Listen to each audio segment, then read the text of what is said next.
What's going on, guys? Welcome back to another adventure here at the Outpost.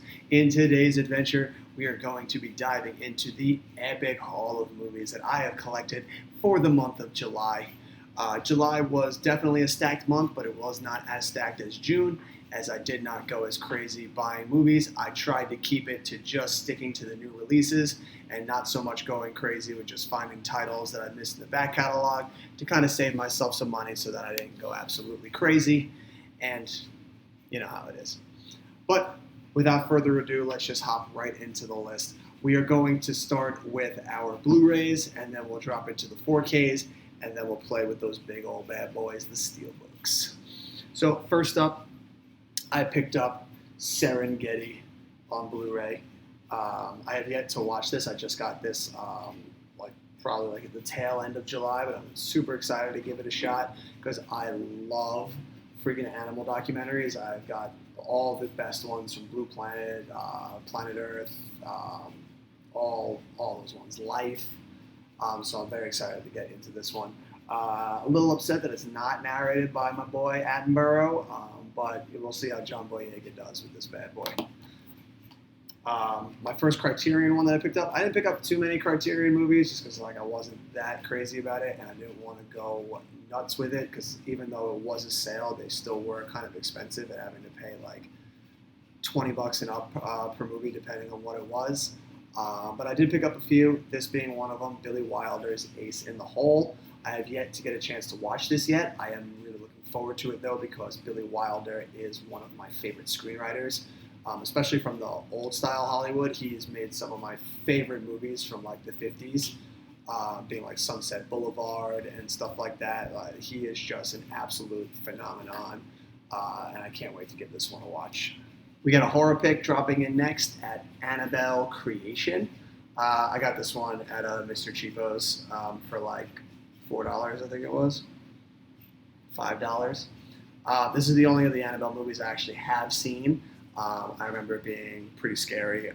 When it comes to horror movies, I am not a big horror movie guy. I'm just slowly dipping my toes back into it. And I get scared pretty easily at horror movies because I like to smoke at the herb before I watch a movie. And that makes me very susceptible to jump scares. Another Criterion pickup is Bringing Up Baby. This actually was a new release for the month of July, and I picked it up because I love Cary Grant. I love Katharine Hepburn, and this looked like a fun, goofy type of comedy. It claims it's one of the fastest and funniest films ever made. So we'll find out if that's true or not.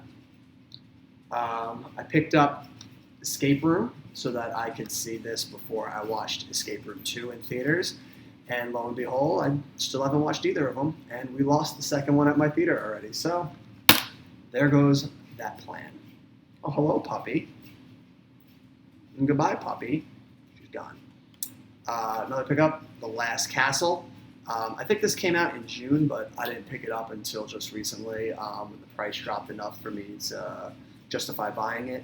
It was one of the ones I did have to buy because the DVD that I did have of it was actually damaged, so you could only make it through about 2/3 of the movie before it just stopped working. So I'm glad I finally picked this one up. The movie's really good. Robert Redford, James Gandolfini, everybody in it. It's just freaking phenomenal. Another Criterion pickup was The Last Temptation of Christ. I have yet to see this movie. I've wanted to see this movie for the longest time. I just picked this up the other day, so the first chance I get, next time I can watch a movie, this is definitely one that I'm going to watch. Love Willem Dafoe, love Martin Scorsese. Even though I don't believe in the Lord and Savior, Jesus Christ and God, I do love watching faith-based movies. It's weird. It's the same way I don't like watching sports, but I love watching sports movies. I don't know. Just like movies. I'll watch any movie. I don't care what the genre is. I don't care what the subject matter is, whether I believe in it or not. I'll give it a shot. Another pickup, Mr. Mom, Michael Keaton. Love this movie. This is a great 80s comedy. Or 90s, 80s, 90s, I don't know, I think 80s. This is really funny about him staying home, watching the kids, being a stay-home dad. It's a cute little movie. It's a classic one of his. The last Criterion pickup that I got, and the only actually Criterion movie that I've watched so far, is Police Story 1 and 2, some of Jackie Chan's finest hours of kung fu insanity. The first Police Story is fucking incredible.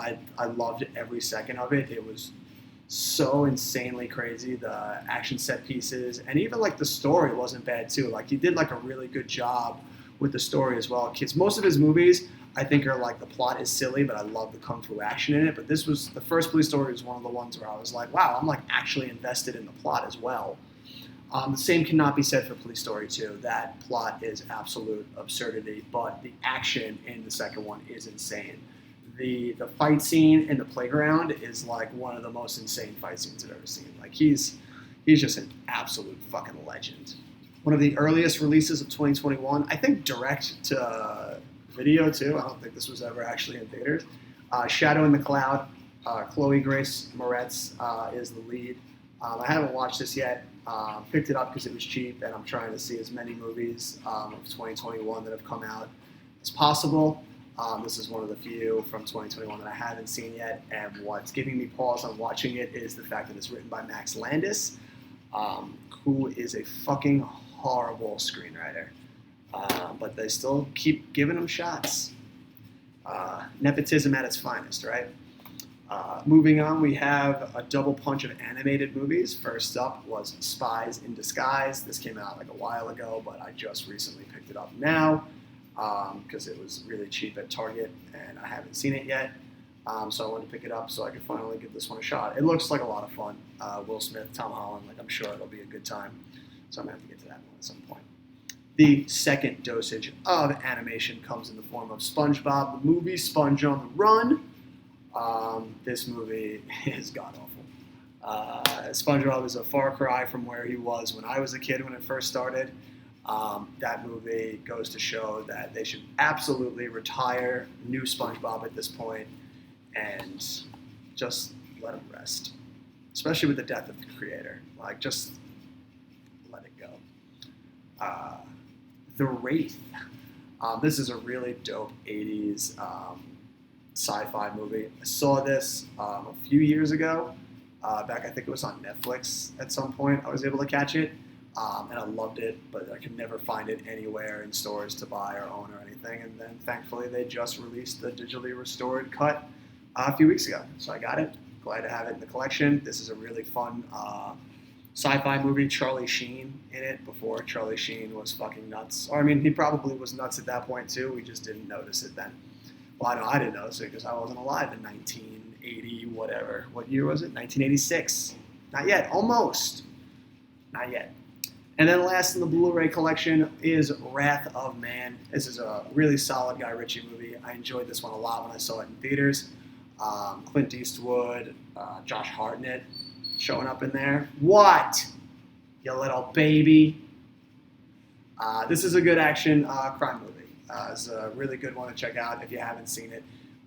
Jason Statham, top of the line as always. Guy Ritchie always knows how to make those good crime thrillers. This is definitely a good one to check out. Up next, we've got the 4K collection. The 4K hits are gonna roll on. We got a nice little stack here. Not too many of them, but definitely picked up all of the 4Ks possible that I could in the month of July. So just dive right in there. First up is Brawl in Cell Block 99. Picked this up at around the beginning of July. I absolutely hated this movie. I was super excited to watch this because I keep hearing from everyone it was super violent. Vince Vaughn was really good in it. And while Vince Vaughn is really good in it, it's one of his better serious roles. This movie is so fucking boring. And way too long. By the time it gets to like all that violent action, you just don't care because you're just so bored at that point that not even like that adrenaline shot does anything for you. The setup takes way too long to even get him into prison. It's just a fucking slog to get through. This one was not for me. It did not hit the marks that I wanted it to, and that's a shame. Another movie that didn't hit the mark for me but was at least better than Brawl, only because this one was at least short, and that is Brightburn. It's another movie I picked up a few weeks ago just because I saw it was in Best Buy for cheap, and it had this sweet slipcover. So I thought, let me get it. I missed out on it in theaters, so I actually watched this last night. And while I really like the concept and the idea of the movie, the execution was really crappy.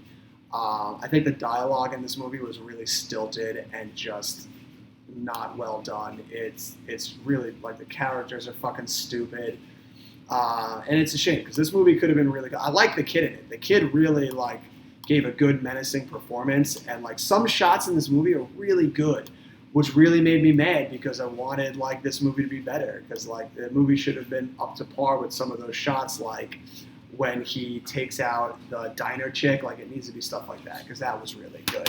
Next up is the double shot of G.I. Joe. Huge shout out to Walmart for releasing this early and releasing it cheap. That definitely helped justify wanting to even upgrade these movies because I'm not a big fan of the G.I. Joe movies. So thank you, Walmart, for putting it at a good, fair price. After that, I found Independence Day. This is one of my favorite science fiction movies. I fucking love this movie. Everything about this movie is so great. It's so entertaining. It's bombastic. It is summer blockbuster filmmaking at its finest.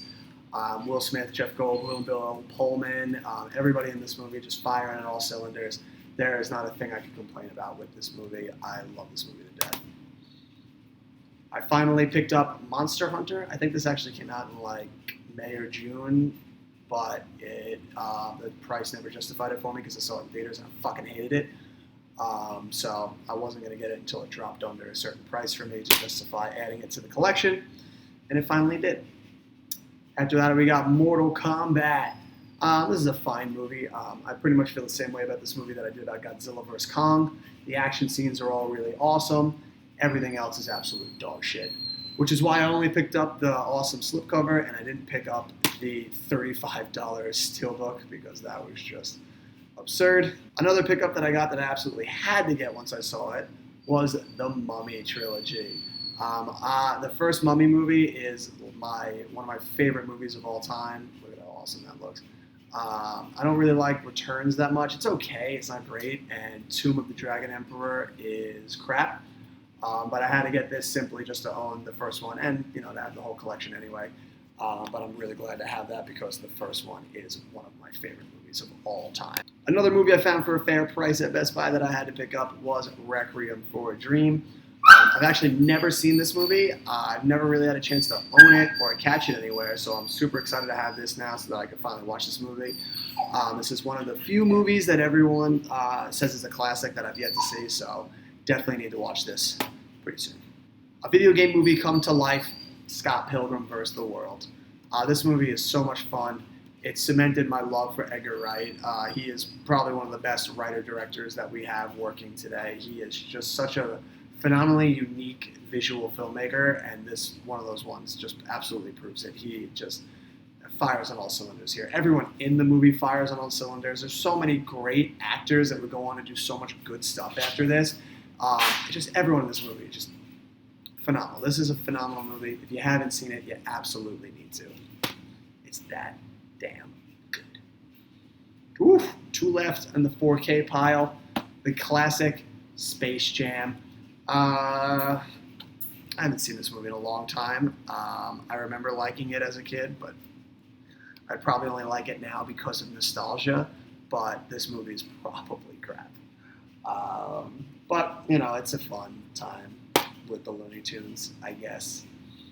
And then finishing off the pile is one of my least favorite movies of 2021.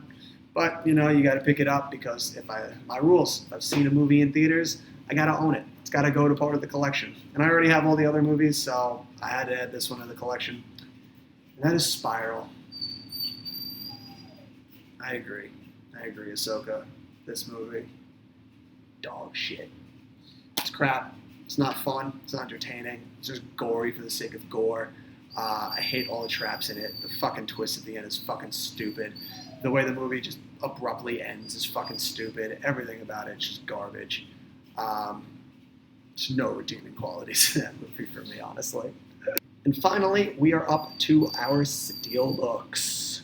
Not too many this month. I kept it pretty self-contained, but let's just jump right into the pile with the newest release coming out. That is A Quiet Place Part 2. I fucking love this movie. It's just on par with the first one for me. It is freaking incredible. Give me a third one, but only if John Krasinski comes back to write and direct, because it's the only way I trust this movie to be done right. One of my favorite movies of all time that just had to add to the collection, Almost Famous. One of my favorite coming-of-age stories. One of my favorite looks at 70s rock and roll and just that whole era. This movie is phenomenal. So many great actors in it. Give this a watch if you haven't seen it, because it is fantastic. Next, sci-fi film, Battle Beyond the Stars. I never actually even heard of this movie until it was released in July, but it has some art direction by James Cameron in it, so got some ducks texting me. This is a great movie. You should watch it. Let me answer these ducks. Steelbook that I just had to pick up, E.T. So freaking good. It's one of my favorite movies ever made. The only reason I picked this one up, it was the 4K, and it looks awesome. Had to get it. So now that makes 3 versions of that movie that I own, because I'm fucking crazy like that. Awesome find at Target, How to Train Your Dragon, the first one. This is a really fucking sweet Steelbook. This was also the only one that I didn't have on Blu-ray 4K or Steelbook, so picked that bad boy up. One of the silliest movies I've ever seen in my life, Howard the Duck. This movie, I didn't know what to expect. I had only known that, I knew very little about this movie going into it, and it just consistently got crazier and crazier for me as it went on. First 2 minutes, there's duck titties. He bangs the fucking what's-her-name from Back to the Future. They fight this, crazy-looking creature at the end, and then they tie it all up with an awesome rock number. It is one of the most bizarre 80 movies I've ever seen. I loved it for its absurdity, but it's a fucking stupid movie. But still a movie you should absolutely watch. It's got this sweet looking egg on the back with Howard in it. It is very fun. You should definitely check it out. Mortal Engines, I picked this one up. I haven't seen this movie, but a friend of mine saw it in theaters, and he was one of the few that actually liked it. So I picked it up so I could finally test that theory of his, if it's actually good or not. A Steelbook that I never thought I'd actually find. I thought I missed my moment out on it, but then I saw it in Target. Schindler's List. Probably one of the toughest movies to watch. Certainly one of the greatest movies ever made. It's a movie that I can't go back to too much to watch. I've only ever really actually seen it 3 or 4 times, but it's absolutely incredible. I saw it for the first time in high school in a film class. We watched it, and it just blew me away. It was absolutely incredible. I was fucking crying my eyes out in theater and in class, trying not to let anyone see that I was crying. And our last and final pickup in the Steelbook section, and that is Snatch. Another great Guy Ritchie movie.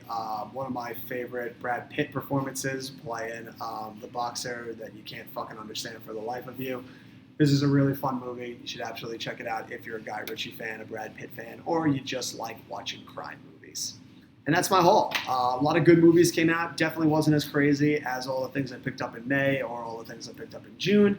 I definitely kept it as easy as I could, definitely, because in the summer I go and spend money on a lot of other stuff, be it traveling, concerts, all that good stuff. So trying to retain some money while also getting what I needed to. I think I did a pretty solid job. But until next time, adventure on, party people.